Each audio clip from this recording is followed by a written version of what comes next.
ये देश है हमारा, जिस राम के चरित्र की कस्में वादे हिंदुस्तान खाता है, आज उस राम को भी प्रमाण देना पड़ता है कि ये वही थे ना जो कहते सब पलट के रख दूंगा, खुद ही पलट गए।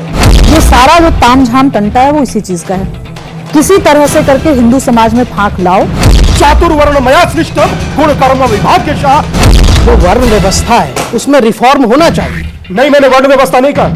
वर्ण व्यवस्था है ही नहीं। प्रभु राम तो शबरी के बेर खाते थे, केवट को उन्होंने तारा, सुग्रीव को उन्होंने तारा। सर दो लोग गलत होंगे, आप उसके पूरे समाज में कहा। 1 मिनट, आपका ये सब दावा और ये कोई महत्व नहीं है। गले नहीं कटने चाहिए, बिल्कुल गले नहीं कटने चाहिए। आप देख रहे हैं ये देश है हमारा, अमीश देवगन के साथ। नमस्कार व्यूअर्स, मैं हूं अमीश देवगन और आप देख रहे हैं वीकेंड का सबसे भरोसेमंद कार्यक्रम ये देश है हमारा। और ये देश है हमारा में आज साधु संत है, आज युवा है और आज सवालों और जवाबों की झड़ी लगने वाली है। प्रभु श्री राम का एक बेहद प्रख्यात भजन है, तेरा राम जी करेंगे बेड़ा पार, उदासी मन काहे को करे। यानी बेड़ा पार कराने वाला, करने वाला कोई है तो वो सिर्फ प्रभु श्री राम ही है। ये बात शायद उन लोगों को भी पता है जिनकी सियासी दुकानों पर ताले अब लटकने लगे हैं। यही वजह है कि उनकी जुबान पर प्रभु श्री राम का नाम अब चढ़ा हुआ है। हालांकि उनका तरीका अलग है, वो कभी राम मंदिर पर नफरत फैलाते हैं तो कभी रामचरितमानस पर, लेकिन ये लोग भी राम नाम से अब दूर नहीं रह पा रहे हैं। सबसे पहले बिहार के शिक्षा मंत्री साहब प्रोफेसर चंद्रशेखर, उन्होंने रामचरितमानस को नफरती ग्रंथ बताया। इसके बाद एक के बाद एक कई बड़े नेता इस पूरे खेल में उतर आए।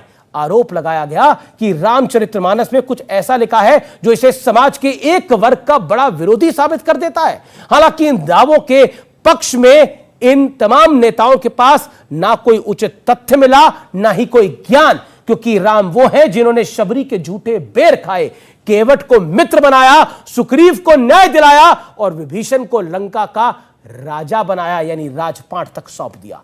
ऐसे राम की कहानी पर अब स्वामी प्रसाद मौर्य जैसे समाजवादी पार्टी के नेता बैल लगाने की बात करते हैं। सवाल है कि क्या रामचरितमानस को बदनाम कर समाज में खाई पैदा करने की लगातार साजिश हो रही है? और यह सवाल कि क्या ऐसी टिप्पणियां किसी और धर्म ग्रंथ के प्रति की जा सकती हैं, आज इस अहम मुद्दे पर तर्कों और तथ्यों के साथ साधु संत समाज के साथ होगी सबसे बड़ी चर्चा। क्योंकि रामचरितमानस पर जो झूठ फैलाया जा रहा है उसका आज पर्दाफाश करेंगे जनता जनार्दन के बीच, युवाओं के बीच, साधु संतों के बीच।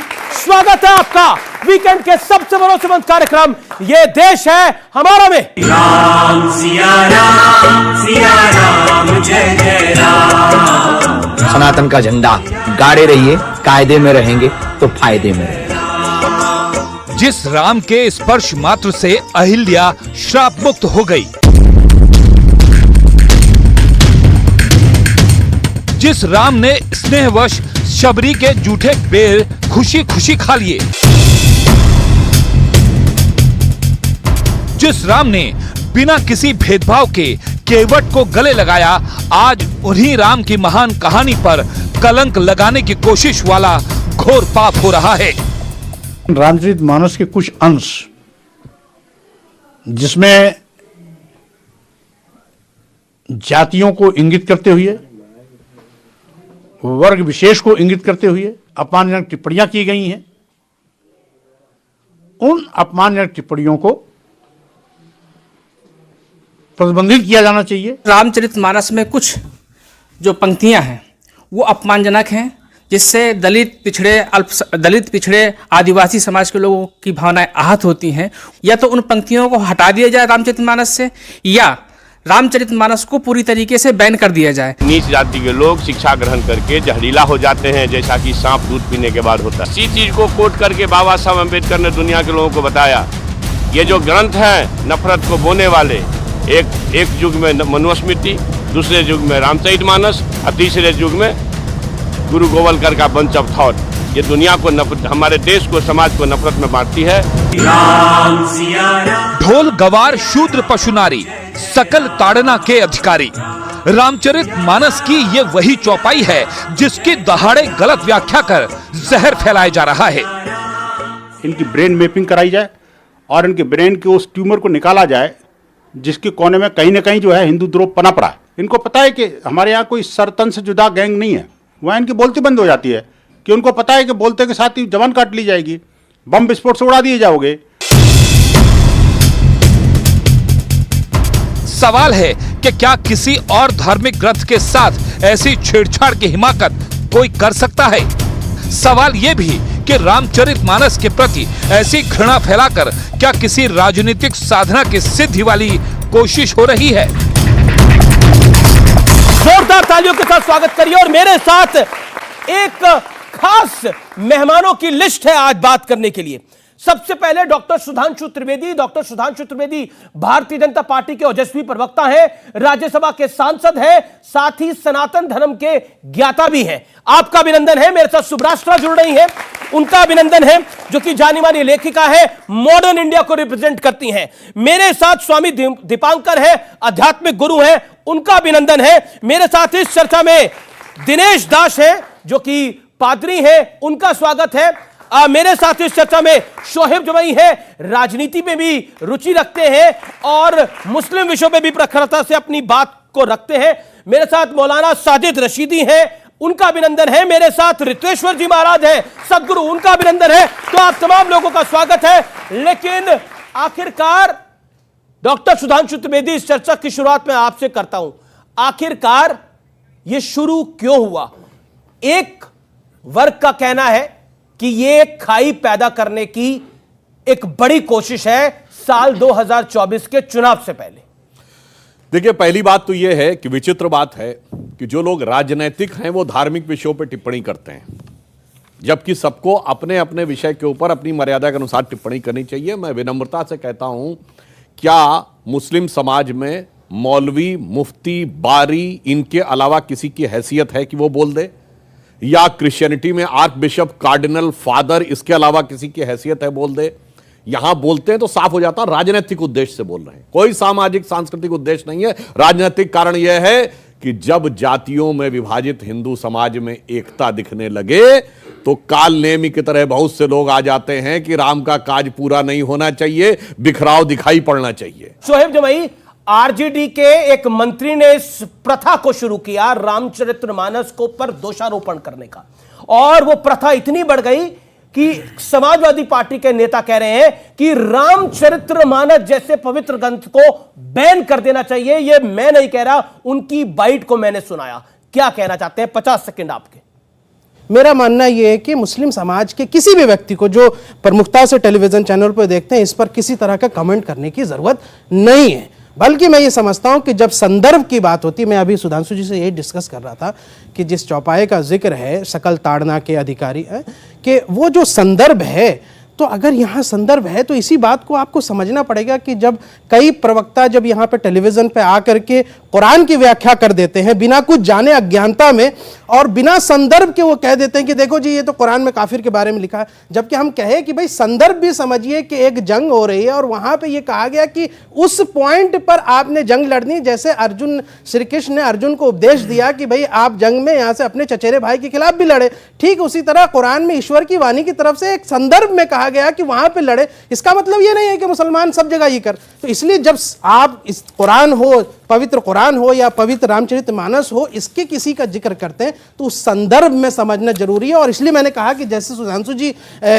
ये मैथमेटिक्स के ज्ञाता है, वो जितना पाइथागोरस थ्योरम अच्छा बता सकते हैं, मैं नहीं बता सकता। उसी तरह मैं जितना सेंट्रल डोगमा और पैलिंड्रोमिक सीक्वेंस बता सकता हूं, क्योंकि मैं बायोलॉजी का यहां से प्रोफेसर हूं, उसी तरह तो जो अपने अपने कहना क्या चाह रहे हैं, वो मैथमेटिक्स के प्रोफेसर हैं, बायोलॉजी के प्रोफेसर हैं, कहना क्या चाह रहे हैं? अपनी बात को 50 सेकंड में मैं सिर्फ इतना बात कहना चाह रहा हूं। पौने 2 मिनट बोला, लेकिन ये समझ में नहीं आ रहा कि आप कहना क्या चाह रहे हैं। मैं सिर्फ इतना कहना चाह रहा हूं कि जब आप धार्मिक किसी ग्रंथ की चर्चा करते हैं, कुरान को भी जो चर्चा करते हैं, वो संदर्भ में चर्चा कीजिए, और संदर्भ सबके लिए इक्वल है। क्योंकि शोएब जमाई जी ने कहा, मैं उसको थोड़ा सा क्लियर करता हूं, अगर किसी ने फंडामेंटल नहीं पढ़े हैं और उसके बावजूद वो अब टिप्पणी करे, जैसे फिजिक्स, केमिस्ट्री, मैथ पढ़े बगैर इंजीनियरिंग पे टिप्पणी करे, जोलॉजी, बॉटनी, केमिस्ट्री पढ़े बगैर मेडिकल पे टिप्पणी करे, तो अगर किसी ने मेडिकल नहीं पढ़ी है और फिर भी मेडिकल की किताब पढ़ के बोले तो उसे क्या कहते हैं? झोला छाप डॉक्टर कहते हैं ना।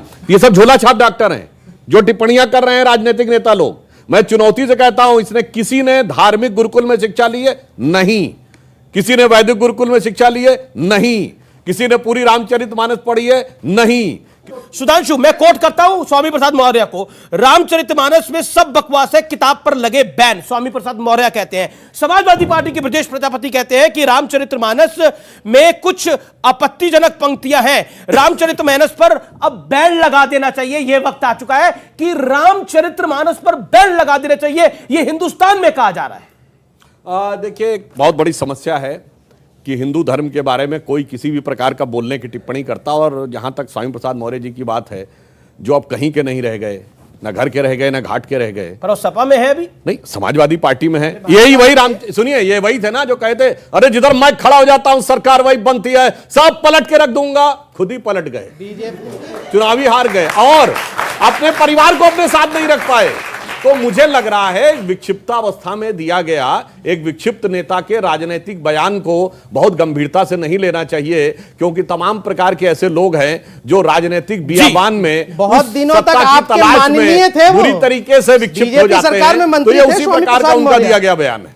लेकिन बाहर गए तो रामचरितमानस को बैन करने की बात करें, यहाँ राम राम कर रहे हैं। मगर मेरा यहाँ राम राम कर रहे थे, पार्टी बदल सकता है, ये राम राम कर रहे थे, यहाँ राम राम कर रहे थे। आदमी पार्टी बदल सकता है, विचार नहीं बदलेगा। विचार उनके भी आप पहले दोनों में मेरा सवाल भाई आप अपनी टर्न पे बोलिए ना। मेरा सवाल सिर्फ ये है कि वो अखिलेश यादव जिन्हें चुनाव के दौरान सपने में भगवान दिखे थे, वो भगवान के इस अपमान पे इस समय चुप क्यों हैं? जिस तरह से इस विषय के ऊपर लगातार चर्चा हो रही है, क्या कहना चाहती हैं? और लगातार नेताओं, अब तो बैन तक की बात आने लगी है।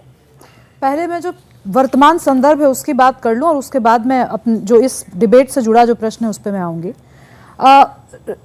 आरजेडी ने हमेशा से जातीय जनगणना को लेकर के एक मुहिम चलाई है कि होनी चाहिए, उसका डेटा पब्लिक होना चाहिए। ये सारा जो तामझाम टंटा है वो इसी चीज का है, किसी तरह से करके हिंदू समाज में फांक लाओ, और उनकी पूरी राजनीति इसी बेसिस पे रही है। मैं बिहार से आती हूँ, सीता माँ बिहार से थी, रामचरितमानस, वाल्मीकि रामायण के अलावा भी इतनी सारी रामायण, 16 रामायण पे तो चर्चा अभी दिल्ली यूनिवर्सिटी में जुम्मा 10 साल पहले जो कंट्रोवर्सी हुई थी, आपको भी याद होगी, वो हटा दिया गया था, वो ऐसे जो एक ऐसे का कलेक्शन था उसको। उसके अलावा भी लोक गीत हैं जिसमें राम कथा है, आप उन लोक गीतों को कैसे हटा देंगे? नॉनवेज खाना चाहिए, नहीं खाना चाहिए, पूरा सोहर है हमारे उत्तर प्रदेश में, जिसमें राम, कौशल्या माँ और हिरण के बीच में संवाद होता है, हिरण का मांस पका के खाया जाता है। या क्या आप कह देंगे कि राम जी नॉनवेज खाते थे? ये तो बिल्कुल ही बकवास सी बात होगी ना। एक पर्टिकुलर कॉन्टेक्स्ट में एक सोहर बनाया गया, उसका larger perspective environmental level awareness की बात थी। अब उसको आप ले करके अगर कोरिलेट कर देंगे और कह देंगे हमारे सनातन धर्म में यह लिखा हुआ था, तो ये गलत। जी, मैं ऑन द लाइटर नोट एक बात कहूं, जैसे इन्होंने कहा, अगर इंटरप्रिटेशन निकालेंगे तो अब जैसे आप तो सब अंग्रेजी पढ़ के पढ़ते हैं संस्कृत, 500 साल बाद अंग्रेजी पढ़ के हिंदी पढ़ेंगे, तो एक और जगह बोला गया है ना, रावण युद्ध अजान कियो तब नाग की फांस सबे सिर डारो, तो कहेंगे देखो रावण ने अजान लगाई थी युद्ध में। तब ऐसे अर्थ निकालेंगे, अर्थ का अनर्थ करेंगे। रशीदी साहब, मैं आपके पास आता हूं, क्या आपको लगता है ये जो कंट्रोवर्सी है ये क्रिएट की जा रही है? पहले एक नेता ने बोला, फिर दूसरा, फिर तीसरा, ऐसा क्यों?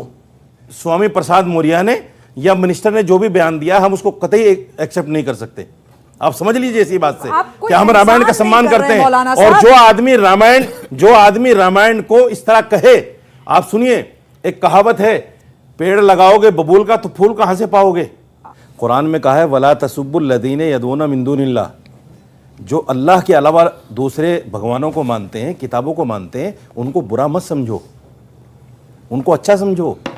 अच्छा समझना है, ये आस्था अलग चीज है, आस्था यहां से होती है। अच्छा, इसीलिए सारी लाइब्रेरियां जला दी गई थी। ये लीजिए, मतलब बोलने नहीं देंगे आप मुझे? नहीं, मैं सिंपल कह रहा हूं सर। नहीं, आप आपने तय कर लिया कि अच्छी, देखिए अपनी बात को रख ले, 50 सेकंड। माफ कीजिएगा, सॉरी, माफ कीजिएगा। आप कह रहे हैं कि आस्था रखनी चाहिए। मुझे खुशी हुई देखकर, मुझे खुशी हुई कि रामचरित, एक सेकंड, आपकी टर्न नहीं है, आप नहीं बोलेंगे। ये रशीदी साहब ने अप्रिशिएट कर रहा हूं मैं, ताली बजा रहा हूं आपके लिए, ताली बजाइए रशीदी साहब के लिए। अब आपने बहुत अच्छी बात, अपनी बात पूरी, जी आप अपनी बात को पूरी करिए। और आपने बोला कि आस्था रखनी चाहिए, बिल्कुल आस्था रखनी चाहिए, और हर ग्रंथ में आस्था रखनी चाहिए, यही कहा ना आपने? आपको तो आदत है किसी भी बात को घुमा फिरा के करने की। अब बचेंगे। सुनिए, आपको तो आप यूं आस्था करने रख की रहे आदत हैं ना? है। जलेबी बनाना है आपको? नहीं, मुझे जलेबी नहीं बनाना, ना मुझे जलेबी खाना है, ये आपका काम ना है। मुझे बनाना है ना खाना है। मैं सवाल आपसे पूछ रहा मेरी हूं बात सर, सुनिए। आपकी आस्था है ना? जो असल आपकी, आपने बोला मैं सम्मान करता हूं। सम्मान है ना आपका? सम्मान करता हूं। सम्मान है ना आस्था आपका? अलग चीज है। बिल्कुल, सम्मान अलग चीज है। सम्मान है ना आपका? सम्मान और आस्था को एक साथ मत जोड़िए। ठीक है, अगर अलग आप जोड़ पढ़े लिया, लिखे हैं तो अलग सम्मान और आस्था को एक साथ मत अलग जोड़िए। जोड़ता हूं। आप पढ़े आपकी बात लिखे को हैं, ऊपर रखा, आप पढ़े आपकी लिखे बात हैं, को माना, सम्मान करते हैं ना सुनिए। आप रामचरितमानस का सम्मान करते हैं ना? गलत मत उलझा नहीं ना, गलत नहीं उलझ रहा, आप ही की बात को बोल रहा हूं। आप रामचरितमानस का सम्मान करते हैं ना? अब आप अपनी बात, एक सेकेंड सर रुकिए ना आप। एक मिनट, इसमें मुसलमान हिंदू की बात ही नहीं है। मैं तो आपने अच्छी बात बोली, ताली बजाई यहाँ पे पब्लिक ने, बिना हिंदू मुसलमान के रामचरितमानस का ये सम्मान करते हैं। अब मैं बताता हूँ आस्था क्या होती है। अब मैं बताता हूँ आस्था क्या होती है। सोमनाथ के मंदिर में गलत काम होते थे, वहां लड़कियां लापता हो जाती थी। गजनवी ने सोमनाथ मंदिर नहीं तोड़ा था, बल्कि वहां होने वाले गलत कामों को खत्म किया था। पहचानिए वो शख्स कौन है? यही बैठा है, पहचानिए कौन है? वो आप है, और आपको आस्था है। और वो जो व्यक्ति कहता है कि प्रभु राम का मंदिर 100 साल बाद फिर वापस जाएगा, उस व्यक्ति की आस्था है। क्यों कहा आपने? देखिए, सम्मान को सम्मान समझो, उसका अपमान मत करो सर। साजिद रशीदी उसका कौन अपमान, व्यक्ति है? अब सुनो, अमीश देवगन है, सुधांशु अरे त्रिवेदी सुनिए, है, दिनेश दास जी सुनिए। है जो कि पादरी है, या फिर शोएब जवाई है? कौन है? या रितेश्वर जी महाराज है? कौन है? अब सुनेंगे नहीं? अब आप फंस गए तो आप सुनाना चाहते हैं? मैं फंसा ही नहीं हूं। कहां फंस गया मैं? जब सियासत राम पर होगी, जब सियासत रामायण पर होगी, तो ये बातें आएंगी। ठीक है, स्वामी जी इनसे छोड़ के राम पर सियासत करना, अब पहली बार रामायण वो पर बोल रहे सियासत करना। हैं, महाराज जी भी नहीं बोले। ओके, स्वामी दीपंकर, मैं इतना सा मात्र कहना चाहता हूं। आपने देखिए सोमनाथ मंदिर वाले बयान पर आपका रिएक्शन चाहता हूं मैं, जो उन्होंने सोमनाथ मंदिर पे बयान दिया था। बोलने दिया करो, अपनी बात मत निकलवाया करो लोगों से। ये सर हमारा कार्यक्रम में हम तो सवाल पूछेंगे ना, आप सवाल भी क्यों नहीं अभिव्यक्ति की अपनी बात निकलवाते मैं उनके मुंह में थोड़ी घुस जाऊंगा। तरीका है आपका बोलने का।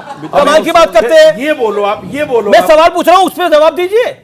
आप क्यों भाग रहे हैं अपने बयान से? मैं तो नहीं भाग रहा वो बयान पीछे पीछे आप भाग रहे हैं, इधर उधर बाएं दाएं। मैंने कहा कि मैं हूं, बात खत्म हो गई। आप बोलिए। व्यर्थ टाइम हो रहा है। मैं मात्र इतना सा कहना चाहूंगा कि जुबान का खराब होना दिमाग के खराब होने का प्रथम लक्षण है। जब बात राम की हो तो मर्यादित होनी चाहिए। कितने लोग चाहते हैं कि जातियों में बटा समाज अब एक हो? कितने लोग चाहते हैं? तो जातियों में बटा समाज एक होगा, यही व्यक्ति के सामने वाले के विक्षिप्त होने का प्रथम कारण है। जी, राम का अर्थ है क्या? ये रही रामचरितमानस, जो रमाया जा सके, जिसमें रमा जा सके वो राम। और उस राम को लेकर बोल कौन रहा है? जहां तक्षशिला और नालंदा जैसी ज्ञान की गंगोत्री और उनके दीक्षांत समारोह में एक शिक्षा मंत्री जिसे ताड़न और प्रताड़न का अर्थ नहीं पड़ा।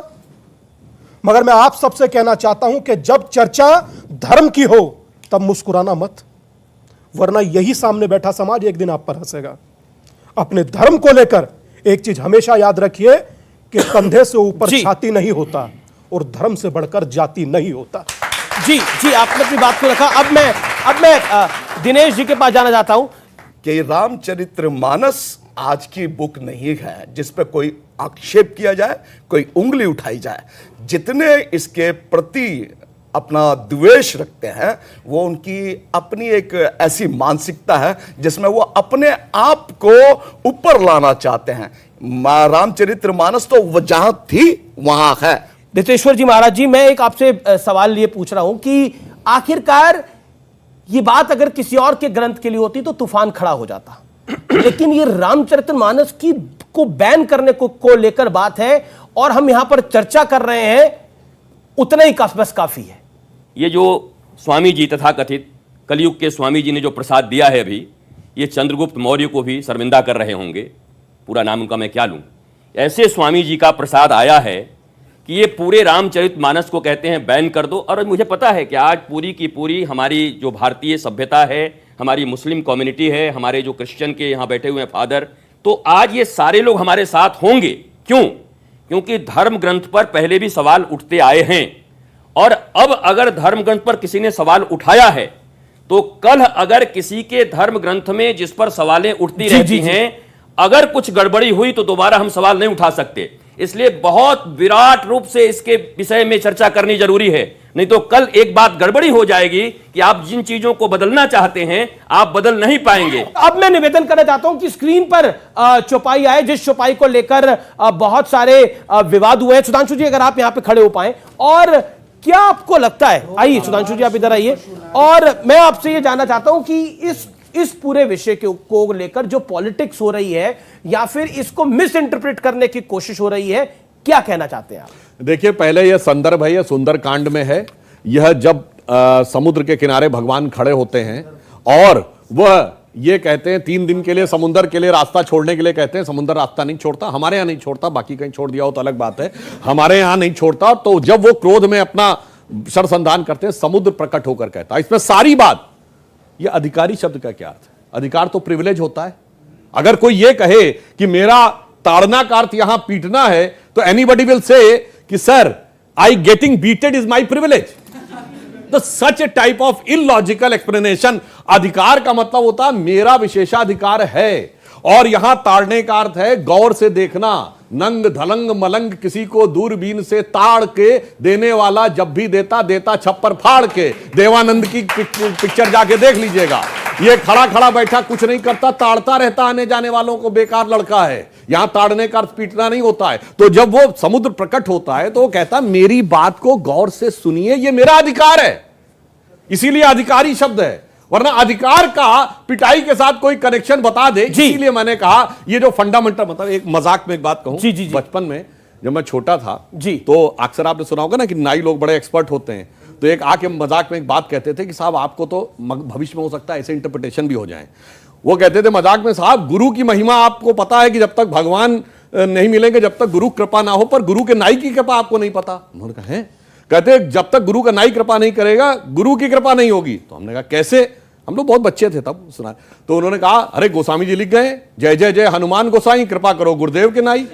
तो मतलब ऐसा होगा जब अंग्रेजी पढ़ के हिंदी का अर्थ निकाला जाएगा आज से 500 साल बाद, तो हो सकता है ऐसे अर्थ का अनर्थ भी निकालना शुरू कर दे। इसलिए मैं कहना चाहता हूं संदर्भ, प्रसंग, और ये क्या शब्द है। जैसा मैंने कहा अरामिक में लिखी गई है बाइबल, अरबिक में लिखी गई है कुरान, तो अब उर्दू से पढ़ के आप कहें कि हम कुरान का सही अर्थ निकाल लेंगे, अरामिक में लिखी गई को आप इंग्लिश से कहें कि सारा अर्थ निकाल लेंगे, अवधि में लिखी गई को खड़ी बोली हिंदी से 500 साल अर्थ निकालेंगे, और इसमें कोई गलती नहीं है जी। ये षड्यंत्र के तहत किया जाता है। ये देश हमारे में रुकूंगा मैं एक ब्रेक के लिए, एक अंतराल के लिए, लेकिन अंतराल के उस पार देश की युवा पीढ़ी पूछे कि सीधे सवाल। आप देखते रहिए, ये देश है हमारा। आपके आराध्य को भी बुरा, आप अगर जो भीख मांगो वो भी बुरा। क्या मतलब है? सोमनाथ ज्योतिर्लिंग है अभी बुलाया, आपने कहा गलत काम होते थे। नहीं, आपने बोला, आपने बोला पंडित और पुरोहित जो गलत आता है वो गलत, लेकिन आप मानो उसको। आप कैसे मानते हैं? आप मानो सर उसको। आप क्या बोल रहे हैं?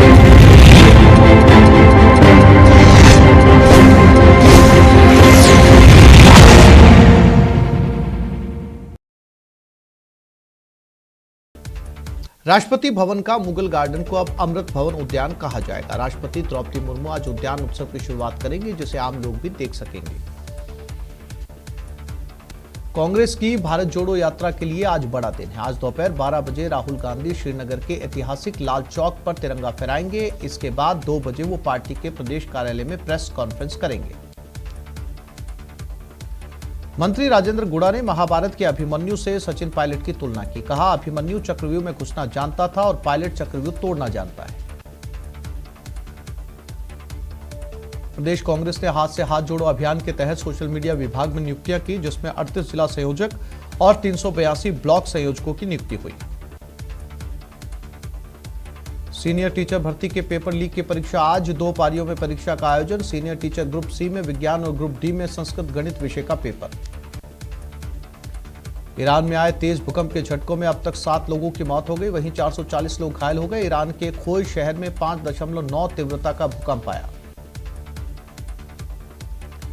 भरतपुर के पिंगोरा में कल फाइटर जेट क्रैश हुआ। इसके बाद आगरा एयरबेस से वायुसेना के अधिकारी और फोर्स ने मौके पर पहुंचकर सर्च ऑपरेशन चलाया था। बता दें कि आज भी वायुसेना के जवानों का ब्लैक बॉक्स को ढूंढने का सर्च ऑपरेशन जारी है। ईरान के केंद्रीय शहर इस्फहान में एक सैन्य संयंत्र में जोरदार धमाका हुआ। ये एक असफल ड्रोन हमला था। ईरान के मीडिया ने रक्षा मंत्रालय का हवाला देते हुए रिपोर्ट किया है। जयपुर में एक होटल में अज्ञात युवकों ने तोड़फोड़ की। जहां होटल में घुसे बदमाशों ने लाठी डंडों से तोड़फोड़ की। घटना का सीसीटीवी फुटेज सामने आया है। सांसद किरोड़ीलाल मीणा का पेपर लीक मामले में सीबीआई जांच की मांग को लेकर छठे दिन भी धरना जारी है। वो अपनी मांगों पर डटे हैं। धरना स्थल पर टेंट लगा है और बड़ी संख्या में लोग किरोड़ी के साथ बैठे हैं। जालोर में आज सुबह भीषण सड़क हादसा हुआ, जहां दर्दनाक हादसे में 3 लोगों की मौत हो गई, जिसमें छात्र संघ अध्यक्ष कालू सिंह भाटी की भी मौत हो गई। भरतपुर में भीषण सड़क हादसा हुआ, जहां कार ने बाइक को टक्कर मार दी। इसमें बाइक सवार गंभीर रूप से घायल हो गया। घायल को अस्पताल पहुंचाया गया। राजधानी जयपुर के बस्से में विधायक जोगिंदर सिंह अवाना को एस्कॉर्ट कर रही पुलिस गाड़ी की बस से टक्कर हो गई। इसमें पुलिसकर्मियों को चोटें आई।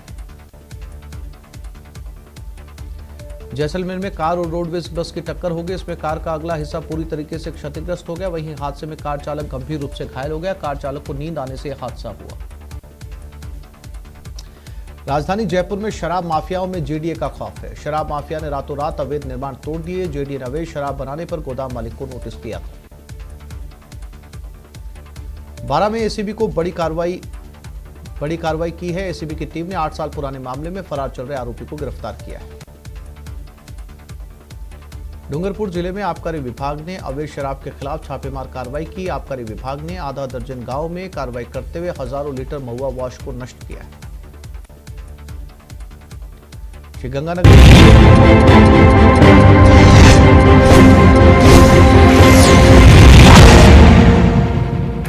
वेलकम बैक व्यूअर्स, आप देख रहे हैं वीकेंड का सबसे भरोसेमंद कार्यक्रम ये देश है हमारा। Welcome back. और इस दौर में होंगे देश के युवाओं के सवाल और कई जो बातें तथ्य से अलग करी गई है उस पर भी गंभीर चर्चा होगी। आप स्वामी जी कुछ कहना चाह रहे थे, आप अपनी बात को रखिए। क्या आपको लगता है कि जिस तरह से ये पूरा भोकाल मचाया गया और लगातार मचाया जा रहा है, इसका संदर्भ क्या है? 1,97,00,000 वर्ष का हमारा इतिहास है। हम कोई 1400 वर्ष के इतिहास के नहीं है, हम कोई 2000 वर्ष के इतिहास के नहीं है। और इतिहास लिखने वाले केवल रोमिला थापर के इतिहास को हम नहीं पढ़ते। हमारे ये जो कवि हमें तुलसीदास जी को कह रहे हैं, हम इनको इतिहासकार मानते हैं। भगवान राम, भगवान कृष्ण, ये कोई माइथोलॉजी नहीं है। भगवान राम कृष्ण इस देश के स्वर्णिम इतिहास है, वो गोल्डन हिस्ट्री है। इसलिए उस पर किसी को सवाल उठाने का कोई हक नहीं है, कोई सवाल नहीं उठा सकता। जी रशीदी साहब कुछ कहना चाह रहे हैं, उसके बाद स्वामी दीपांकर और सुब्राष्ट्रा जी। देखिए, ये जो सवाल उठा रहे हैं ये आप ही के तो आपने भी उठाया ना सर? ये आप ही के लोग हैं ना उठाने वाले। अगर चौपाई पर सवाल उठाया है तो किसी ने स्वामी प्रसाद मौर्य ने उठाया है। और ये 80% में आते हैं। लोग मतलब 80% में आते हैं ना। मानो नहीं, 80% में आते हैं। एक सेकंड, आपके लोग मतलब 80% में आते हैं ना ये। अच्छा, 80% में। जैसे बीजेपी कहती है कि 80% हिंदू हैं, तो 80% में ही आते हैं ना। स्वामी प्रसाद मौर्य भी 80% से अलग तो नहीं है। वो कहते हैं वो 80% वाले ही हैं, आप ही के लोग ही तो हैं जो बोल रहे हैं आज। हाँ, बेसिक वो 80% हैं या अभी 80 भी नहीं रहे, जातियों में बट गए। उन्हीं को जोड़ने की विधा चल रही है, उन्हीं को जोड़ने भिक्षा यात्रा। हाँ, भिक्षा यात्रा, उन्हीं को जोड़ने की यात्रा है। 100 साल से अधिक हो गया बटे हुए। अब तो एक होना चाहिए यार, या नहीं होना चाहिए? होना चाहिए या नहीं? कब तक बट कर रहिएगा? आप ठाकुर है, बूंद भर है, जाट है, बूंद भर है, गुजर है, बूंद भर है, बनिया है, बूंद भर है, दलित वाल्मीकि जाटव है, बूंद भर है। अगर आप हिंदू हैं तो आप समंदर हैं, ये याद रखिएगा जी। तो अपने आप को, अपनी ताकत को, अपनी हैसियत को भूलिए नहीं। और अगर भूल रहे हैं तो आपके पास भी आऊंगा, भिक्षा मांगने छोड़ूंगा नहीं। ओके, मैं शोएब जमाई देन शुभराष्ट्र जी। शोएब जमाई 30 सेकंड। अच्छी बात है कि स्वामी दीपांकर जी ने कहा कि जो वर्ण व्यवस्था है उसमें रिफॉर्म होना चाहिए। नहीं, मैंने वर्ण व्यवस्था नहीं कहा। आप बिल्कुल रिफॉर्म नहीं होना चाहिए। वर्ण सर सुना कीजिए क्या कहा गया। गलत कह रहे हैं। वर्ण व्यवस्था की बात ही नहीं हुई। वर्ण व्यवस्था का जिक्र अब मैं आपको नहीं, वर्ण व्यवस्था है ही नहीं। प्रभु राम तो शबरी के बेर खाते थे, केवट को उन्होंने तारा, सुग्रीव को उन्होंने तारा, और आप कहे और विभीषण को राजा बनाया। आप कहते हैं वर्ण व्यवस्था हिंदू समाज के अंदर? कमाल की बात करते हैं। मैं जानता था ये सवाल आएगा। नहीं, सवाल क्यों नहीं आएगा? ये जवाब है जिसको आप सवाल समझ रहे हैं, वही जवाब है। प्रभु राम का जीवन जवाब है बहुत बड़ा। जो वर्ण व्यवस्था की बात करते हैं इस देश में। पहली बात तो मैं कहना चाहता हूं, गलत बात कही, मैं उसे सही करता हूं जी। भारत में जाति व्यवस्था नहीं थी, कास्ट शब्द तक पुर्तगाल की संस्कृति से लिया है। श्रीमद् भगवत गीता पन्ना नंबर 176 श्लोक नंबर 13 अध्याय नंबर 4 चातुर्वर्णमया सृष्टम गुण कर्म विभाग्यशः। गुण और कर्म के आधार पर बांटा जाता, जाति के आधार पर नहीं। सही, ओके, अब जवाब दे दीजिए। 30 सेकंड आपके। देन शुभराज का कुरान ने यह कहा कि तुम में से एक दूसरे से कोई श्रेष्ठ नहीं है, जातियों की ना बुनियाद पर ना इलाकों की बुनियाद पर। श्रेष्ठ वही है जो भगवान का सबसे करीबी है। आपके यहां क्या है? आपके यहां बिल्कुल सीधा सिस्टम है, जैसे साहब ने कहा।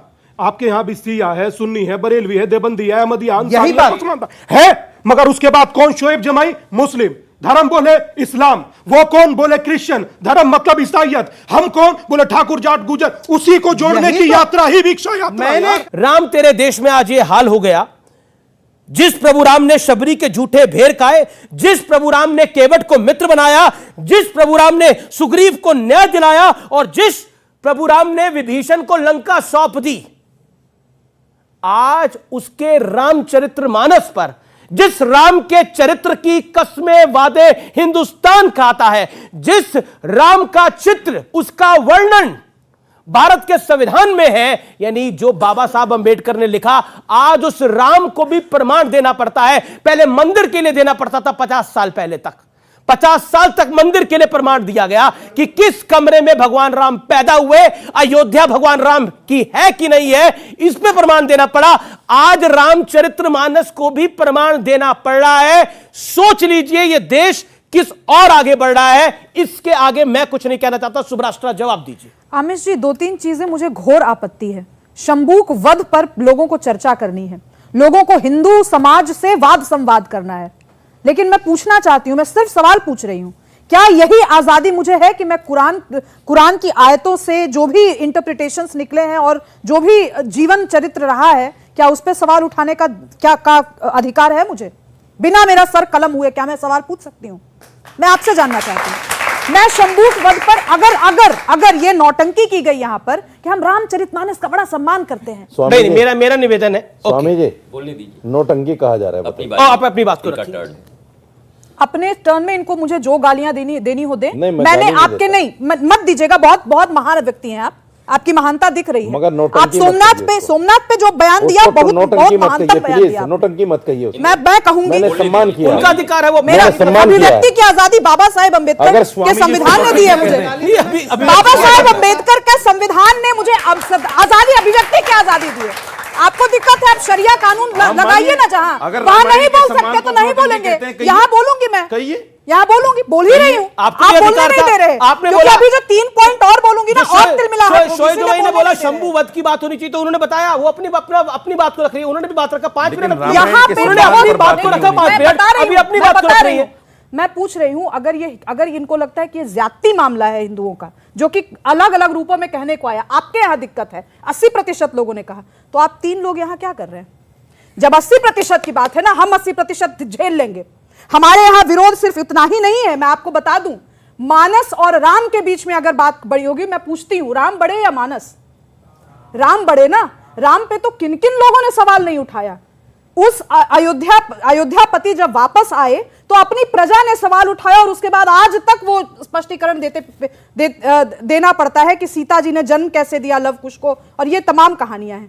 कहने का अर्थ ये है कि आप हिंदू समाज पर टिप्पणी करना छोड़ दीजिए। हमारा समाज इतना डेमोक्रेटिक है कि हम 3 लोगों को बुला करके, 3 अलग अलग धर्मों के लोगों को बुला करके भी हम बहस कर सकते हैं, और उसके बावजूद हम अपने लोगों से भी बहस कर सकते हैं कि ये सही है, वो गलत है। ये शास्त्रार्थ की परंपरा जिस दिन आप में आएगी, उस दिन हमारे शंबूक वध पर भी सवाल कीजिएगा। और नहीं, और अगर आपको सवाल पूछना है तो आप कहिए कि हम हिंदू धर्म मानते हैं, कहिए कि मैं हिंदू हूं, और तब मैं सवाल पूछ रहा हूं, जवाब मिलेगा। ठीक है, अब मैं आता हूं। जी,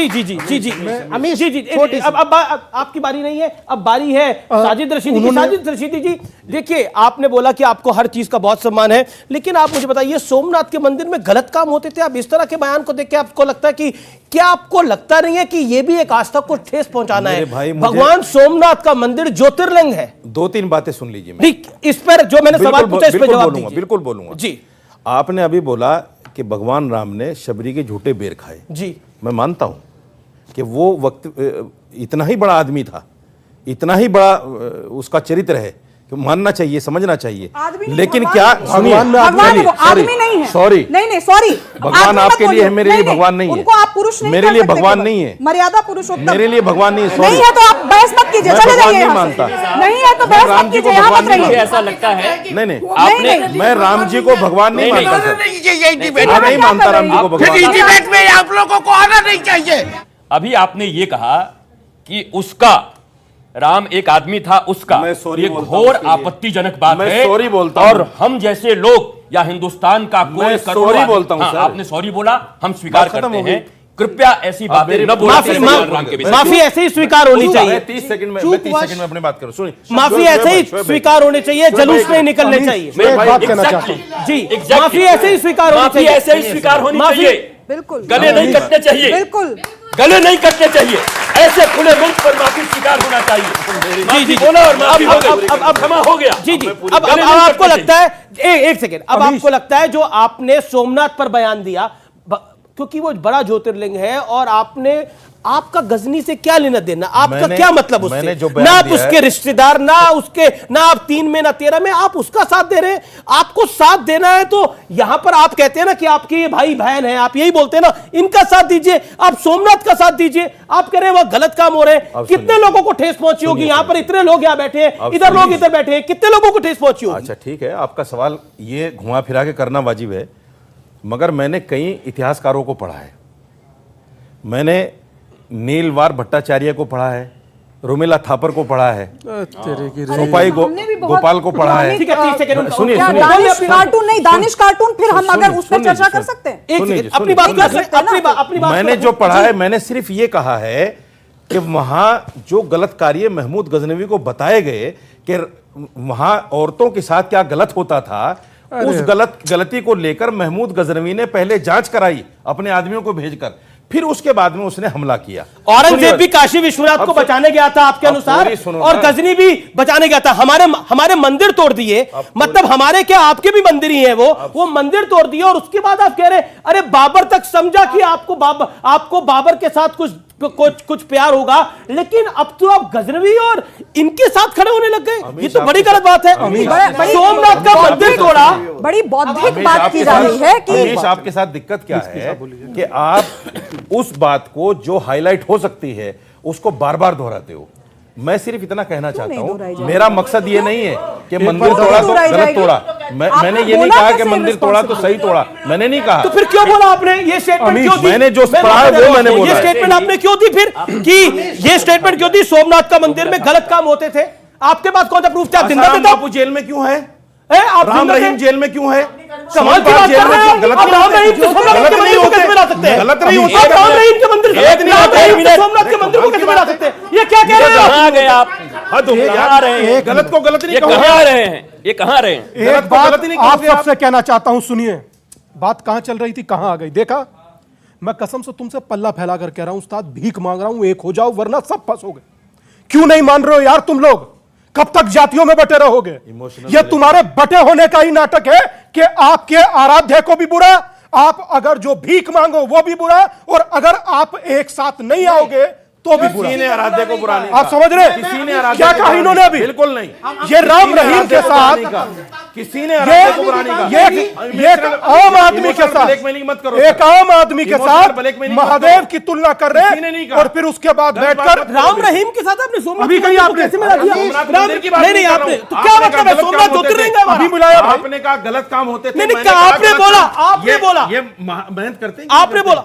ये कौन से महंत कर रहे हैं? कौन से महंत? सारे जेल में जो पड़े हैं। कमाल, ये सारे ये मौलाना करते हैं कि जेल में पड़े हैं? ये मौलाना करते हैं? आप पंडित, आप पहले डेफिनेशन समझिए। आप कथावाच को की डेफिनेशन। एक मिनट रशीदी साहब, सर दो लोग गलत होंगे, आप उसके साथ पूरे समाज आपने कहा, एक मिनट, आपने कहा पंडित और ये गलत काम करते हैं कि नहीं? महंत और पंडित, आपका ये शब्दावली और ये है। कोई महंत नहीं है, राम रहीम कोई महंत है ही नहीं। मौलाना कथावाचक, अरे जो गलत करता है वो गलत है, वही कह रहा हूं मौलाना, मैं भी वही कह रहा हूं, पंडित और जो गलत करता है वो गलत है। लेकिन आप मानो उसको, आप कैसे मानते हैं? आप मानो सर उसको। आप क्या बोल रहे हैं कि जो गलत है वो गलत है। रोमिला थापर मानते नहीं उसको? रोमिला थापर की इतिहास पढ़ करके हमें समझाओगे? 1,97,00,000 का इतिहास लोगों के साथ खड़े हो मीरा जाइए। थापर का कैसे? नहीं, ये गलत हो रहा है, ये गलत बोला गया। माइनॉरिटी आप चिल्लाते हो। जब बीजेपी के नेता ने प्रोफेट मोहम्मद के खिलाफ जो बयान दिया था, उसके खिलाफ देश में जो प्रदर्शन हुए थे वो सबने देखे थे। और आज जब ये सब हो रहा है, वो राम जी के लिए जो बोला जा रहा है, तब आप कहाँ पे प्रदर्शन दे रहे हैं? आप बताएं, हम साथ में आपके लिए जुड़ेंगे। आप कहां प्रदर्शन कर रहे हैं? आए ना, आपसे सवाल पूछ रहे हैं, हम यहाँ पे आए हैं। आप यहाँ पे हमारी रामचरितमानस की वो कह रहे हैं, आप राम को आदमी बोल रहे हैं। आप क्या बोल रहे हैं? आप राम को आदमी कह रहे हैं। उनका पॉइंट है कि आप कहां पे प्रदर्शन कर रहे हैं? सर, आपने महंत पर आरोप लगाया, आप अपने मौलाना से हलाला जो करते हैं मौलाना, उस पे आप क्यों नहीं क्वेश्चन कभी करते हैं? आपने BR अम्बेडकर को माना, आप सेक्युलरिज्म मानते हैं, लेकिन आज भी मुस्लिम पर्सनल लॉ फॉलो होता है। इस पे आपका क्या कहना है? जवाब शोएब भाई। पर्सनल लॉ अलग लॉ नहीं है, बल्कि संविधान का आर्टिकल 1937 का यहां से पर्सनल लॉ एक्ट है और ये संविधान का हिस्सा, ये कोडिफाइड लॉ है मेरे भाई। आपको जिन फेसबुक और व्हाट्सएप यूनिवर्सिटी ने जो सिखाया है ना कि देखिए मुसलमानों का पर्सनल लॉ अलग, पर्सनल लॉ हिंदुस्तान में 1937 में संविधान में अपनाया, ये कोडिफाई किया गया। ऐसा नहीं है। सुब्रास्टा का मौका है। नहीं, अमीश आप मुझे दिनेश जी आऊंगा आपके पास। प्लीज एक एक्ट बोल लिया ना आपने बोल दिया ना। नंबर 2 नहीं, नंबर 1 कर रही है आप। ये उनका कहना है समय नहीं होता। मुझे बताइए कि आपके यहाँ न्यूज चैनलों में कितने लोग उचित नीचे जाते हैं? अब ये वहां क्या बात हो रही है? दलित है, बताइए क्या कर रहे हैं आप? आप कह रहे हैं ना जातियों में नहीं बांटो, यहाँ पे भी आप जाति जोड़ रहे हैं। जी आप कुछ कहना चाह रहे थे? जी सर, मेरा सवाल खड़े होके बोलिए। ये क्या मतलब है? क्या कह रहे हैं आप? बताइए कितने एंकर दलित हैं इस वक्त और छोटी जातियों से? बताइए जरा, इसका जवाब है आपके पास? नहीं, आप दलितों को हक नहीं देंगे। ये मीडिया इसको यहाँ से एंकर का पोजीशन मीडिया का कास्ट, ये सवाल है। मीडिया के कास्ट स्ट्रक्चर से हम दलित के साथ युवक के सवाल का क्या लेना देना? बिल्कुल दलित के साथ है। जो भी बाबा साहब अम्बेडकर के साथ होगा वो दलित के साथ होगा। ये देखिए अब आप अन्याय कर रहे हैं। अब आप अपने व्यक्ति को सवाल जवाब दे रहा हूँ, जवाब पूछा गया। जवाब दूंगा। लेकिन अभी मैं बिल्कुल मौका दे रहा हूं। एक सेकंड। सवाल पूछा गया कि न्यूज एंकर्स में, ये सवाल पूछा गया ना, यही सवाल पूछा गया ना। अब बैठिए ना, पूछ लिया आपने सवाल, इतना उत्तेजित क्यों हो रहे? जवाब दे रहा हूं। जवाब सुनने को तैयार रहो, मुंह में हाथ। एक सेकेंड, कितनी देर का सवाल है? मैं और 1 मिनट आपको देने को तैयार हूं। सवाल पूछ लिया आपने, ये समाज का सवाल पूछ लिया ना। समाज, इन्होंने एक समाज का सवाल पूछा। इनके समाज का सवाल ये है, जो महाशय शोहेब जमई साहब, सर आपने जो सवाल पूछा मुस्लिम समाज की बात, न्यूज एंकर्स में एक सेकंड, आपका सवाल हो सकता है वो विभाजनकारी। एक सेकंड सुब्रास्टा, एक सेकंड, मेरा निवेदन मानिए। सवाल मुझसे पूछा गया, मुझे जवाब देने दीजिए ना। मुझे 40 सेकंड दीजिए आप, प्लीज। एक सेकंड। व्यूअर्स, ये सवाल आज पूछा गया कि न्यूज एंकर्स में कितने दलित है, बता दीजिए। ये सवाल पूछा गया है महाशय द्वारा। ये सवाल जब पूछा गया, यही पूछा ना सवाल। अब जवाब ध्यान से सुनना। शोएब जवाई मुंह में हाथ डाला है, जवाब पूरा सुनना, चुप रहना 30 सेकंड के लिए। हाँ, न्यूज एंकर्स के अंदर सब हिंदुस्तानी है, इसीलिए कोई धर्म नहीं है, कोई जाति नहीं है। न्यूज एंकर सब हिंदुस्तानी है, सब भारतीय है। और इसीलिए आप जब धर्म देखते हैं एक समाज का, तो पता लगता है कि आपकी सोच कितनी कुंठित है और कितना विभाजनकारी है। यह विभाजनकारी सोच है। इस जो आपने बड़ा शब्द कहा, मैं उसी शब्द को आगे बढ़ाता हूं। मैं आपसे पूछ रहा हूं, दादा 1 मिनट आप ही से पूछ रहा हूं कि हम सब कौन है, वहां से जवाब दीजिए। विवेकानंद ने शिकागो से लौटकर कहा था कि मुझे गर्व है हिंदू होने पर। हम सब कौन है, जवाब वहां से दीजिए। हम सब कौन है? इतना पर्याप्त है या धर्म हमारा सनातन है, वो भी बताइए। नहीं, देखिए पॉइंट ये है कि ये कोई विषय नहीं था, और दिस एस्टैब्लिशेस द फैक्ट, ये पूरी सोची समझी साजिश है 2024 से पहले, जिसमें जातियों में समाज को बांट दो। आप बेटा कुछ पूछना चाह रहे हैं, सवाल पूछिए पूछिए। अब ऑडियंस का दौर है, ऑडियंस का दौर है। हिंदू, मुस्लिम, सिख, ईसाई आपस में हम भाई भाई। बहुत शानदार बात। आपसे मेरा सवाल बहुत है शानदार कि बात, क्या इनकी बात। हिंदू वोटों में बंटवारा करके पिछड़े और दलितों में मतभेद पैदा करके क्या एक अलग राजनीति को बनाकर चमकाने की That's the point। यही है। ओके। देखिए, ये मुझे लगता है कि जिस तरीके से युवाओं के सवाल को या तो खारिज किया जा रहा है, लड़ा जा रहा है उनसे, या ऐसा किया जा रहा है कि सबसे बड़े हम रहनुमा उनकी तरफ से बोला जा रहा है। भाई सवाल वो पूछ रहे हैं, पूछने दीजिए ना। खुले मन से सवाल पूछा गया सेक्युलरिज्म पे। एक ने तो कह दिया कि मुस्लिम पर्सनल लॉ बेसिक स्ट्रक्चर है कॉन्स्टिट्यूशन का। भाई नहीं है। अगर आपका ज्ञान कम है तो यहां पर हम उस डिबेट के लिए नहीं बैठे। नहीं ऐसा कुछ नहीं है। 1937 47 में जो देश आजाद हुआ है, बिल्कुल 1950 बी आर अम्बेडकर ने कहा। ये क्या तरीका है? अब बारी से उनको पहले उनको भाषण दे, फिर मैं तर्क दूंगा। मैं दिनेश दास जी की बात करने जाता हूं। दिनेश जी, आप अपनी बात को रखिए। सर मैं माफी चाहता हूं, आपका लेट आ रहा हूं, लेकिन बिल्कुल दिनेश जी, एक साहब के संविधान में ही राम दरबार का भी चित्रण था। एक्सेप्ट कीजिए। टीपू सुल्तान का भी फोटो है, एक्सेप्ट कीजिए आप।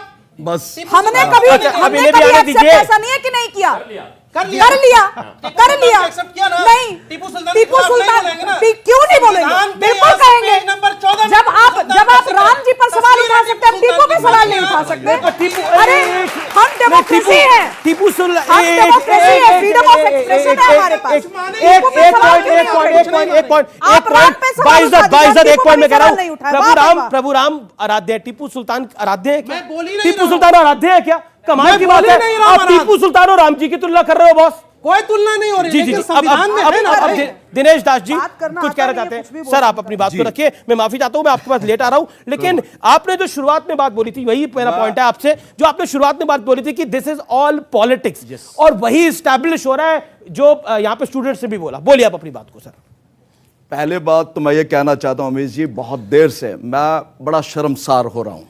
मुझे बड़ी शर्म आ रही है कि जिस विषय के लिए हम यहां पर थे, उस विषय पर तो किसी ने बात कही नहीं।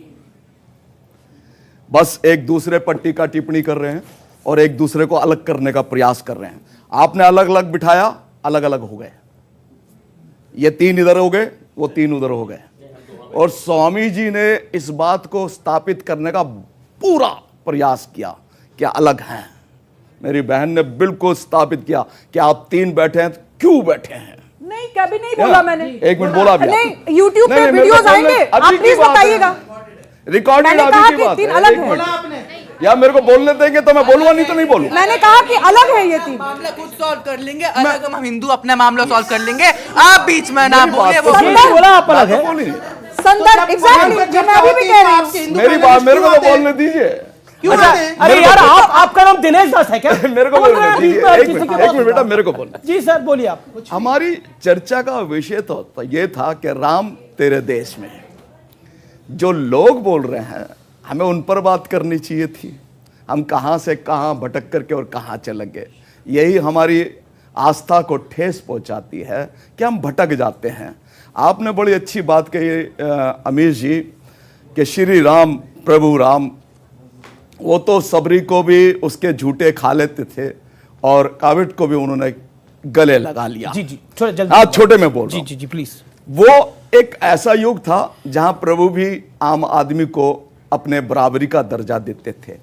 आज जातिवाद की बात चल रही है। हम यहाँ बैठ कर के जातिवाद पर खूब लड़ रहे हैं, खूब एक दूसरे को नीचा दिखाने का प्रयास कर रहे हैं।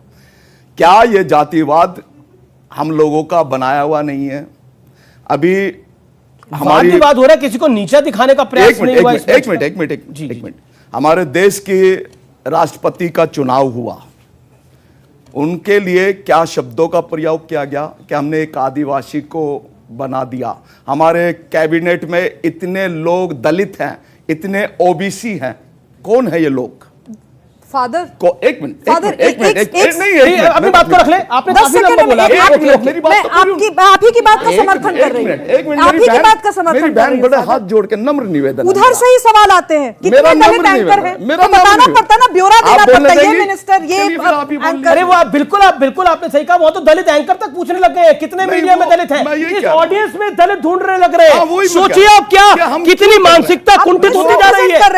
ये बड़ी इंपॉर्टेंट बात है, ये कितनी कुंठित मानसिकता होती जा रही है। समाज के दबे कुचले लोग हर समाज में होते हैं, उसकी हक की आवाज नहीं है, ये डिवाइड की आवाज है, ये बंटवारे की आवाज है, ये हक की आवाज नहीं है, ये बंटवारे की आवाज है। और 47 से आज तक यही बंटवारा होते हुए आया है, 47 से आज तक यही बंटवारा होते हुए आया है। फिलहाल इस खास कार्यक्रम में इतना ही। आपका बहुत बहुत शुक्रिया। जय हिंद, जय भारत।